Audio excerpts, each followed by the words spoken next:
Good morning friends, welcome to step study centre by Mukul sir. जैसा कि आप सभी लोगों को मालूम है कि हम आने वाली परीक्षाएं जैसे मध्य प्रदेश पुलिस, मध्य प्रदेश लोक सेवा आयोग तथा अन्य प्रतियोगी परीक्षाएं जो मध्य प्रदेश सरकार द्वारा आयोजित कराई जाती हैं के लिए मध्य प्रदेश सामान्य ज्ञान की कक्षाएं चला रहे हैं। अभी वर्तमान में मध्य प्रदेश के संभाग चलाए जा रहे हैं। आज मध्य प्रदेश के संभाग का आखिरी संभाग ग्वालियर बचा हुआ था, उसको भी आज कंप्लीट करने जा रहे हैं। तो आज देखिए ग्वालियर संभाग में कितने जिले आते हैं।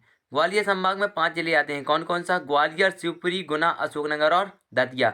तो अब यहाँ देख लीजिए कितनी अच्छी बात कही गई है कि संघर्ष करते हुए मत घबराना, संघर्ष करते हुए मत घबराना, क्योंकि संघर्ष के दौरान ही इंसान अकेला होता है। ठीक ना? संघर्ष करते हुए कभी मत घबराना चाहिए, क्योंकि जब आप संघर्ष करेंगे तभी आप अकेले रहेंगे।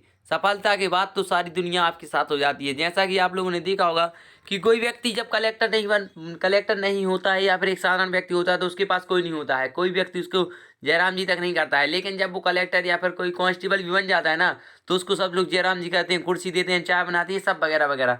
लेकिन जब वो साधारण व्यक्ति है, जब उसको नौकरी नहीं लगी है, तो वो एक साधारण सामान्य व्यक्ति रहेगा, उसको कोई पूछेगा तक नहीं। तो यही है मतलब कहने का कि संघर्ष करते हुए मत घबराओ, क्योंकि जब आप संघर्ष कर लेंगे ना, आपको सफलता मिल जाएगी, तो अपने आप आपको लोग क्या करने लगेंगे, मीन्स आपको लोग क्या करने लगेंगे, समझने लगेंगे और आपका इज्जत करने लगेंगे। तो अब बढ़ते हैं हम आज के लेक्चर की तरफ। ग्वालियर संभाग क्या है, ठीक ना? तो देखते हैं ग्वालियर संभाग, ग्वालियर जिला क्या है। तो ग्वालियर जिले का लिंगानुपात कितना है, आप देखते जाइएगा। ग्वालियर जिले का लिंगानुपात 864 है। साक्षरता 76.7% है। जनसंख्या घनत्व 446 व्यक्ति प्रति वर्ग किलोमीटर है। और जिले का क्षेत्रफल है 65 वर्ग किलोमीटर है। अब देखिए दूसरी चीज, गाला और ऋषि की तपोभूमि होने के कारण इसे ग्वालियर नाम पड़ा। किस ऋषि के कारण? गाला और ऋषि के कारण। और इसे का पहला प्राचीन नाम क्या था? गोपाचल था, मिलता है। और राजा मानसिंह तोमर संगीत विश्वविद्यालय की स्थापना वर्ष 2008 में कहाँ की गई है? राजा मानसिंह विश्वविद्यालय की स्थापना ग्वालियर में की गई है। और प्रदेश का सबसे बड़ा व्यापारिक मेला कहाँ लगता है? ग्वालियर में लगता है। और एनसीसी का महिला प्रशिक्षण कॉलेज कहाँ पर स्थित है? ग्वालियर में है। एक और मध्य प्रदेश में एनसीसी का महिला प्रशिक्षण कॉलेज है, वो कहाँ पर है वो आपको बताना है। अब देखिए भांडेर में गैस आधारित प्रथम विद्युत संयंत्र है, कहाँ है? भांडेर में। और मध्य प्रदेश का मुख्य राजस्व मुख्यालय कहाँ है? ग्वालियर में है। प्रदेश के महालेखाकार का कार्यालय यहीं पर स्थित है। कहाँ पर स्थित है प्रदेश की महालेखाकार का कार्यालय? बिलोबा में गुफाओं में स्थित है।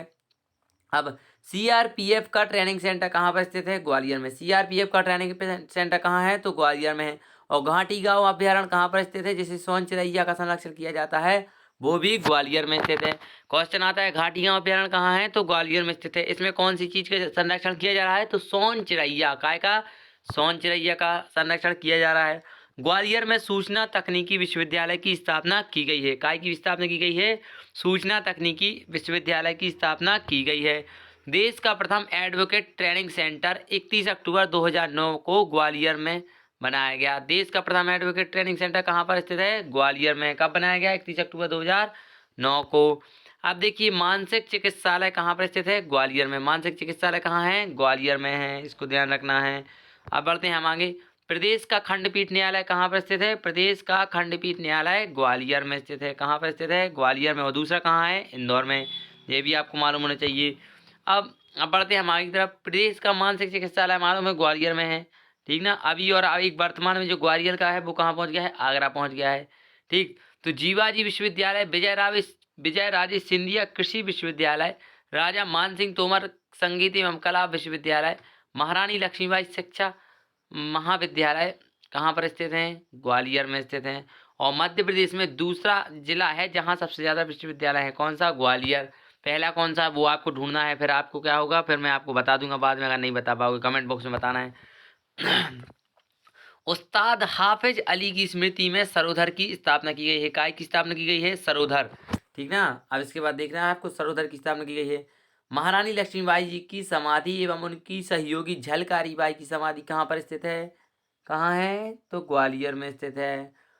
संगीत सम्राट तानसेन का मकबरा यहाँ पर स्थित है। कहाँ पर स्थित है? संगीत सम्राट तानसेन का मकबरा ग्वालियर में स्थित है। और तानसेन समारोह कहाँ आयोजित किया जाता है? ग्वालियर में। अब देखिए यहीं पर तानसेन की आध्यात्मिक गुरु पीर गौस मोहम्मद का मकबरा है। कौन का? पीर गौस मोहम्मद का मकबरा है। कौन थे ये? आध्यात्मिक गुरु थे। कौन के? तानसेन की। उनका नाम क्या है? पीर गौस मोहम्मद का मकबरा, या मकबरा नहीं, पीर गौस मोहम्मद कहलाते हैं। और सरोद घर के नाम से स्थापित संग्रहालय कहाँ पर स्थित है? ग्वालियर में। कहाँ है? ग्वालियर में। ग्वालियर का किला किसने बनाया था? तो सूरज सेन ने। और इसे जिब्राल्टर किसने कहा था? तो बाबर ने कहा था। इसको ध्यान रखना है, जिब्राल्टर बाबर ने कहा था और निर्माता कौन थे? सूरज सेन। और कैप्टन रूप सिंह स्टेडियम कहाँ पर स्थित है? ग्वालियर में। क्वेश्चन आ सकता है, कैप्टन रूप सिंह स्टेडियम कहाँ पर स्थित है? तो ग्वालियर में स्थित है। ठीक ना। अब बढ़ते हैं आगे। पर्यटन कौन कौन से हैं? तो यहाँ पर एक छतरी बाग है, दूसरा ग्वालियर का किला है, तीसरा है मान मंदिर है, चौथा बाड़ा मोती महल, पांचवा जयविलास पैलेस,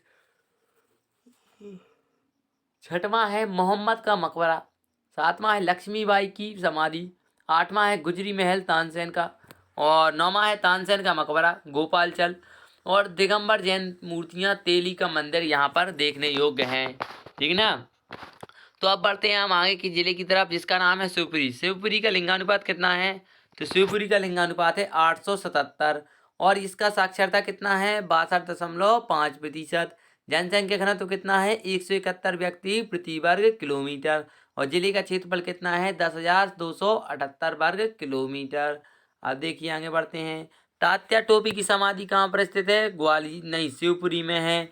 कहाँ है? शिवपुरी में। कितनी तारीख को बनी थी? 18 अप्रैल 1859 है। कितना है? 18 अप्रैल 1859। कब है? 1859। इसको ध्यान रखना है। अब शिवपुरी भगवान शिव की नगरी के लिए प्रसिद्ध है। क्यों है शिवपुरी? क्यों कहते हैं इसको? भगवान शिव के लिए। और शिवपुरी को मध्य प्रदेश का पहला पर्यटन केंद्र घोषित किया गया है। कब घोषित किया गया था? 2010 में। इसको विशेष ध्यान रखना है। कब? 2010 में। लिख देता हूँ मैं 2010। ठीक ना, लिख नहीं पाया हूँ, इसको ध्यान रखना है। अब देखिए माधव राष्ट्रीय उद्यान जॉर्ज केशव वन कहाँ है? शिवपुरी में। माधव राष्ट्रीय उद्यान कहाँ पर स्थित है? शिवपुरी में। इसको विशेष ध्यान रखना है, माधव राष्ट्रीय उद्यान शिवपुरी में स्थित है। शिवपुरी में नरवर का किला नल दमयंती है। शिवपुरी में नरियर का किला नल दमयंती, शिवपुरी में नरवर का किला नल दमयंती है। सांख्य राजे सिंधिया की समाधि वह माधव राष्ट्रीय उद्यान के अंदर जाट कौशल भवन है। कौन सा है? जाट कौशल भवन है। ठीक ना। अब बढ़ते आगे। करेरा अभ्यारण्य में सोन चिड़ैया का संरक्षण है। काय का है? करेरा अभ्यारण्य में सोन चिड़ैया का संरक्षण है। पीर बुधान का मेला कहाँ लगता है? शिवपुरी में। अब देखते आगे। भारत का प्रथम ऊर्जा चलित टेलीफोन अयोल पटा। क्या? अयोल पटा। इसका नाम ध्यान रखना है। क्या है इसका नाम? अयोल पटा। क्या है इसका नाम? अयोल पटा। कहाँ पर स्थित है? शिवपुरी में। शिवपुरी में कत्था बनाने का कारखाना है। काय का कारखाना है? शिवपुरी में कत्था बनाने का कारखाना है। और बंजरगढ़ में बजरंगबली का प्रसिद्ध मंदिर है। बंजरगढ़ में क्या है? बंजरगढ़ में बजरंगबली का प्रसिद्ध मंदिर है। बढ़ते हैं आगे तरफ। कुंभराज व्यावसायिक धनिया के लिए प्रसिद्ध है। कुंभराज किस लिए प्रसिद्ध है? तो व्यावसायिक धनिया के लिए प्रसिद्ध है। अब बढ़ते हैं आगे तरफ। सबसे कम तापमान वाला जिला कौन सा है? तो शिवपुरी है। क्वेश्चन आए मध्य प्रदेश का सबसे कम तापमान वाला जिला, तो शिवपुरी। कौन सा है? शिवपुरी। अब बढ़ते हैं आगे की तरफ। अब आते हैं हम गुना जिले की तरफ। गुना जिले का लिंगानुपात कितना होता है? तो दोस्तों 912 होता है। यहाँ का साक्षरता कितनी होती है? 63.2%। जनसंख्या घनत्व कितना है यहाँ का? 194 व्यक्ति प्रति वर्ग किलोमीटर। और जिले का क्षेत्रफल कितना है? इतना 6307.70 वर्ग किलोमीटर है। अब देखिए आगे बढ़ते हैं थोड़े। तो गुना जिले को मालवा और चंबल का प्रवेश द्वार कहा जाता है। गुना जिले को क्या कहा जाता है? मालवा और चंबल का प्रवेश द्वार कहा जाता है। अब विजयनगर में SFL एवं GIIL है। क्या है विजयनगर में? NFL एवं GAIL है। ये कंपनी का नाम है। भू उपग्रह दूरसंचार अन्वेषण केंद्र कहाँ पर स्थित है? गुना जिले में है। अब देखिए हजीरा विजयपुर जगदीशपुर गैस पाइपलाइन कहाँ से निकली हुई है? गुना से निकली हुई है, होकर जाती है। नेशनल फर्टिलाइजर्स विजयपुर यहीं पर है। नेशनल फर्टिलाइजर्स कहाँ पर स्थित है? गुना जिले में है। और तेजा जी का मेला कहाँ लगता है? तो तेजा जी का मेला गुना में लगता है। विजयपुर में गेल का कारखाना है। क्वेश्चन आ सकता है गेल का कारखाना कहाँ है मध्य प्रदेश में? तो विजयपुर में है। अब आगे बढ़ते हैं। राघोगढ़ में दिग्विजय सिंह के जो पूर्व मुख्यमंत्री हैं हमारे मध्य प्रदेश के, उनका वो क्या है? गांव है। कौन सा है?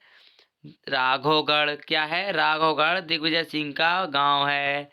अब देख लीजिए लिंगानुपात 904 कितना है? अशोकनगर जिले पे आ जाते हैं। अशोकनगर जिले का लिंगानुपात कितना है? 904। साक्षरता कितनी है यहाँ की? 66.4%। और जनसंख्या घनत्व कितना है यहाँ का? 181 व्यक्ति प्रति वर्ग किलोमीटर।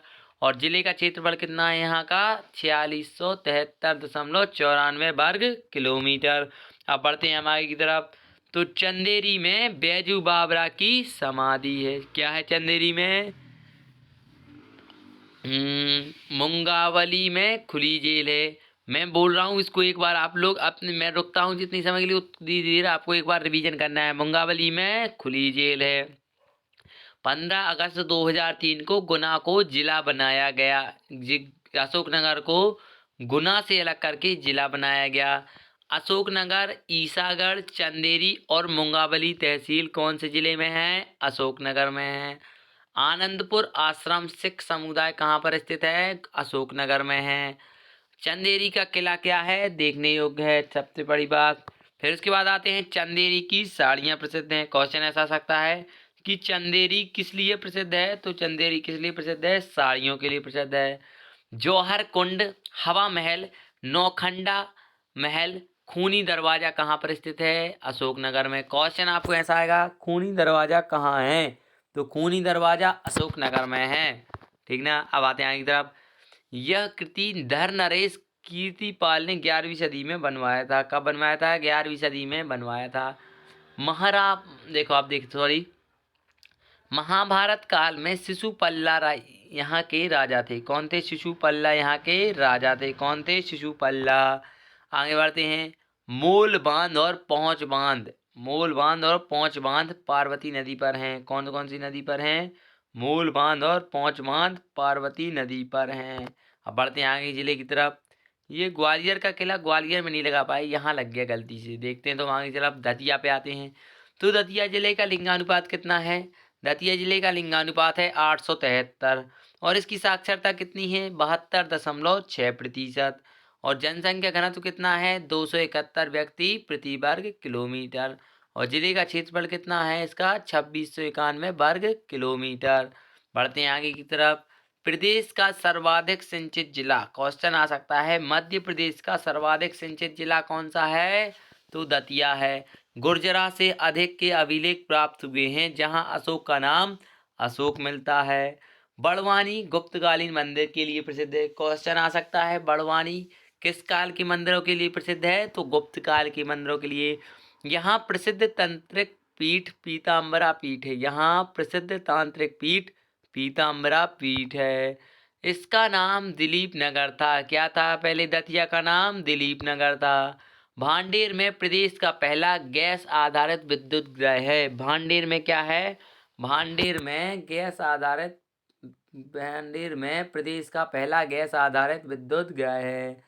इसके बाद रतनगढ़ की घने जंगलों रतनगढ़ वाली माता का मंदिर है। रतनगढ़ के घने जंगलों में रतनगढ़ वाली माता का मंदिर है। यहाँ प्रतिवर्ष क्या होता है? मेला बढ़ता है। जैन तीर्थों के तीर्थ स्थल सोनागिरी कहाँ पर स्थित है? दतिया जिले में है। अब क्षेत्रफल की दृष्टि से सबसे छोटा जिला कौन सा कहलाता है? दतिया। इसको विशेष ध्यान रखना है। क्षेत्रफल की दृष्टि से सबसे छोटा कौन सा है? दतिया। अब बढ़ ध्यान की तरफ। यहाँ के किले में लिखा है कि न्याय मुकुट का हीरा है। कहाँ लिखा है? न्याय मुकुट का हीरा है दतिया में। अब महाराजा परीक्षित एवं महाराजा इंद्रजीत तथा भवानी सिंह की छत्रियां कहाँ पर पाई जाती हैं? दतिया जिले में पाई जाती हैं। तो अब देखिए इसके बाद लिखा है औद्योगिक केंद्र बढ़िया एवं सियोंदा जलप्रपात कौन सी नदी पर स्थित है? सिंधु नदी पर स्थित है। तो आदि तो आपने देखा कि कैसे कौन कौन से जिले में कितने महत्वपूर्ण तथ्य थे। इतने ही महत्वपूर्ण तथ्य हैं, शायद ही है कोई महत्वपूर्ण तथ्य छूट गया होगा, तो आप उसको एक बार अपने हिसाब से रिवीजन भी कर लीजिए। मैंने तो आप लोगों को पढ़ा दिया है, ठीक ना। अगर आपको वीडियो अच्छा लगा तो इसको आप लाइक कीजिए, शेयर कीजिए और सब्सक्राइब कीजिए और कमेंट भी कीजिए। मेरा कहने का मतलब ये है कि उस व्यक्ति को शेयर कीजिए जो व्यक्ति कोचिंग नहीं जा रहा है, जिससे कि क्या हो कि वो व्यक्ति कोचिंग नहीं जा पा रहा है ना, तो वो क्या कर सके, इसको पढ़ सके, अच्छे से समझ सके और अपने भविष्य संभाल सके। तो मिलते हैं हम कल के लेक्चर में। अगर वीडियो अच्छा लगा तो आप इसको लाइक कीजिए, शेयर कीजिए और सब्सक्राइब कीजिए। Thank you.